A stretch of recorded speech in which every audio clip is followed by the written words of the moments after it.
এই জঙ্গলে এক অদ্ভুত ধরনের ভাইরাস ছড়িয়ে পড়েছে, যার কারণে সকল পশু পাখি বেলুনের মতো ফুলে গিয়েছে। এমনকি কুমিরও ফুলে পানির উপরে উঠতে থাকে। ধীরে ধীরে এই ভাইরাস পাশের গ্রামে পৌঁছে যায়। আর যখনই এই লোক তার ফার্মে ডিম নিতে যায় তো দেখে তার একটি মুরগি কম আছে। কিন্তু যখন সে উপরে দেখে তো সে অনেক অবাক হয়ে যায়, কারণ ওই মুরগি বেলুনের মতো ফুলে গিয়েছিল।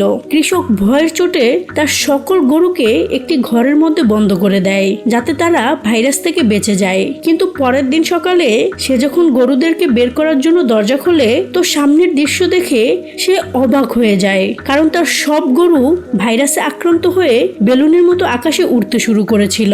লোকটির কুকুরও ফুলে আকাশে উড়ছিল।